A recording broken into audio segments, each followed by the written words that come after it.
విచారణ చేసావా? స్టేట్మెంట్ తీసుకున్నావా వీళ్ళ దగ్గర? ఇంత పద్ధతిగా అంటే లీగాలిటీ ఎక్కడా మిస్ అవ్వకుండా, లీగల్ ప్రొసీజర్ ఎక్కడా మిస్ అవ్వకుండా చట్టరీత్యా లేదా మనీ ట్రాన్స్ఫర్ చేసి కొన్ని ఏమన్నా డబ్బులు అకౌంట్ ట్రాన్స్ఫర్ చేయకుండా కొన్నారా? డబ్బులు ఇచ్చేప్పుడు కానీ లేదా పేపర్ అడ్వర్టైజ్మెంట్ ఇవ్వకుండా కొన్నారా? పోనీ ఆనుకుని పోనీ ఏమన్నా నంబర్లు మార్చేసారంటకి చంద్రబాబు నాయుడు ప్రభుత్వం ఇచ్చినటువంటి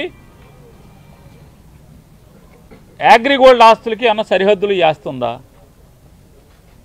అసలు సంబంధం లేదు. అగ్రిగోల్డ్ ఆస్తులకి జోగి రమేష్ గారు వాళ్ళు కొనుక్కున్న ఆస్తికి అసలు సంబంధమే లేదు కదా.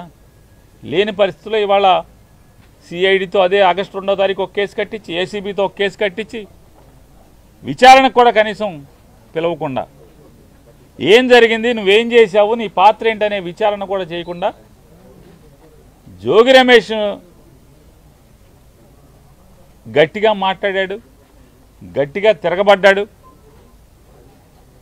జోగి రమేష్ని రాజకీయంగా ఎదుర్కొనలేక, రాజకీయంగా నన్ను తిట్టాడు కాబట్టి, నన్ను ఎదిరించాడు కాబట్టి, జగన్మోహన్ రెడ్డి గారిని తిడితే నా మీద తిరుగుబాటుగా మళ్ళీ నా మీద మాట్లాడాడు, విమర్శించాడనేటువంటి కక్ష కడుపులో పెట్టుకుని రమేష్ని ఏమీ చేయలేక మానసికంగా వేధించడం కోసం జోగి రమేష్ గారి కొడుకు మీద ఈ రకమైనటువంటి వాళ్ళ బాబాయ్ మీద అక్రమ కేసులు పెట్టి చంద్రబాబు నాయుడు గారికి ఒకటే చెప్తున్నాం, నీ ఇష్టం రాష్ట్రంలో ఉన్నటువంటి 175 నియోజకవర్గాల్లో ఉన్నటువంటి వైఎస్ఆర్ పార్టీ సంబంధించినటువంటి అందరినీ కూడా లోపలేసుకో, నీ మీద పోరాటం చేసేది ఖాయం. మేమంతా జైలుకి వెళ్ళటానికి సిద్ధంగానే ఉన్నాం. నీ తప్పుడు కేసుల్లో అక్రమ అరెస్టులో ప్రతి ఒక్కళ్ళం కూడా వైఎస్ఆర్ కాంగ్రెస్ పార్టీ జెండా మోసే ప్రతి చిన్న కార్యకర్త దగ్గర నుంచి కూడా జగన్మోహన్ రెడ్డి గారి దాకా అంతా సిద్ధంగా ఉన్నాం. నీ చేతనైంది నువ్వు చేసుకో. అయినా సరే తెలుగుదేశం పార్టీ చేసేటువంటి తప్పుల మీద ప్రజలకి మోసం చేసే దాంట్లో పోరాటం చేయకుండా ఉండడం వదలం, నిన్ను నిలదీయకుండా ఉండడం వదలం అనేది కూడా చంద్రబాబు నాయుడు గారికి ఈ సందర్భంగా అంతిమంగా న్యాయం చేస్తుంది. జగన్మోహన్ రెడ్డి గారిని దగ్గర నుంచి వాళ్ళ జోగి రమేష్ గారి కుటుంబాన్ని నువ్వు ఎవరిని వేధించదలుచుకున్నా మేము న్యాయ పోరాటం చేస్తాం, ధర్మ పోరాటం చేస్తాం.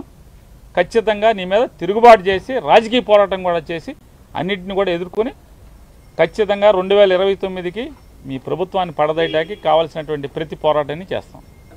ఏమండి పద్ధతులు లేకుండా వినాయక్ గారు, పద్ధతులు ఉంటే అనుకోవచ్చు, ఇదేదో అడ్డగోలు కేసులు, తప్పుడు కేసులు, ఏదో రకంగా మానసికంగా వేధించాలి, తప్పుడు కేసులు పెట్టాలి, లోపలేద్దామనే నిర్ణయానికి వచ్చాక ఇక అసలు ఒక డిపార్ట్మెంట్ కట్టిందా, 2 ఇది కాకపోతే రేపు ఇంకో డిపార్ట్మెంట్తో ఇదే కేసు ఇంకోటితో కూడా కట్టిస్తారు, ఇంకో చోట కూడా కట్టిస్తారు. ఇక తప్పు అని చెప్పేవాడు లేడు. పేపర్లు టీవీలు, వాళ్ళ పేపర్లు టీవీలు బాజా కొడతా ఉంటాయి, వీళ్ళకి వంత పారుతూ ఉంటాయి. ఇది కరెక్ట్ కేసు అంటారు. మామూలుగా ఇంతమందిని పొలం అమ్మిన వాళ్ళు ముద్దాయిగా లేరు. జోగి రమేష్కి పొలం అమ్మింది ఎవరు? పొలం అమ్మిన వాళ్ళు ముద్దాయిలుగా ఉన్నారా? వాళ్ళు ఎందుకు లేరు, ముద్దాయిలుగా రారు అంటే అయితే సాక్ష్యంగా తీసుకురావాలి, లేదా చంద్రబాబు నాయుడు గారు చుట్టాలన్న అవ్వాలి, రెండిట్లో ఏదో ఒకటి అవ్వాలి. వాళ్ళని బెదిరి